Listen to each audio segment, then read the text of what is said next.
Сәлем достар, сіздермен бірге оңай каналы. Бүгінгі біздің қызықты тақырыбымыз бал туралы болмақ. Аш қарынға бал жесеңіз, ағза қандай өзгеріске ұшырайтынын білесіз бе? Балдың пайдалы екенін бәріміз білеміз. Тіпті оның емдік қасиетін медицина мамандары да тілге тиек етеді. Арамызда айналасына балдың пайдасын дәріптеп жүргендер де бар. Алайда сан түрлі дертке шипа болатын балды өзіміз қолдана бермейміз. Негізінде балдың өзі емес, бал қосылған судың пайдасы орасан екен.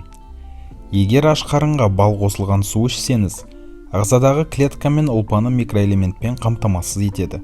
Суыққа қарсы күресуге күш береді, ағзаны қуаттандырады, артық майдан арылтады, жүйке жүйесінің жұмысын жақсартады, холестерин деңгейін реттейді, асқазан ішек жолдарының жұмысын жақсартады және ағзаны шлактан тазалайды.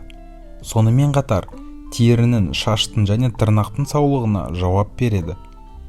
Егер сізді келесі аурулар мазалап жүрсе, бал қосылған су ем болады. Ол ұйқысыздық, тыныс алу қиындаса, тері аурулары, ас қорыту жолы мен ауыз қуысы аурулары, зат алмасу нашарласа, қан қысымы құбылса, бауыр ауырса, жүйке шаршаса, онда күнде таңертең аш қарынға бал қосылған жылы су ішіңіз.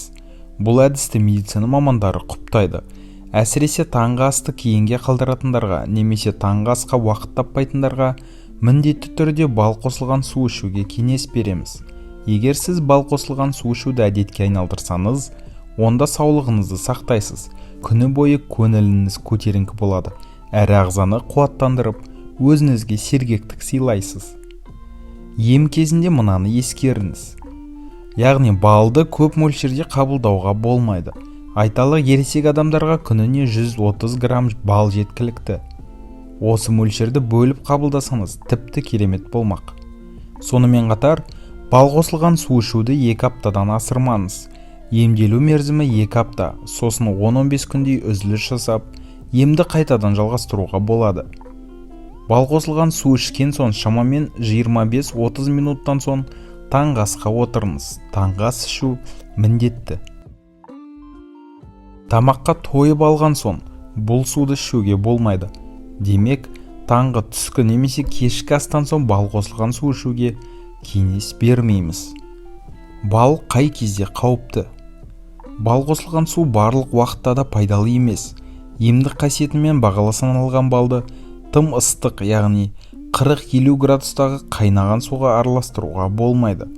Бұл кезде адам ағзасына өте улы канцероген заты бөлінеді де, ағзаны аурудан айықтырудың орнына улай бастайды. Салдарынан сан түрлі аурудың қозуына себепші болады. Егер бал қосылған судың емдік қасиетін арттырғыңыз келсе, лимон, емдік шөптер, жидектен дайындалған морс немесе сүт араластырыңыз. Сонда ағзаны бір уақытта бірден емдейсіз, дәруменмен қамтамасыз етесіз, шлактан тазалайсыз, әрі жасарасыз. Ендеше, күнде таңертең аш қарынға бал қосылған су ішуді әдетке айналдырыңыз.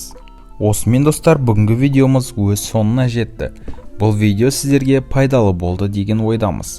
Егер де біздің видеомыз ұнаса, лайк басып, өз ойларыңызды, пікірлеріңізді видео астында қалдырсаңыздар болады. Сіздермен болған оңай каналы. Келесі кездескенше достар.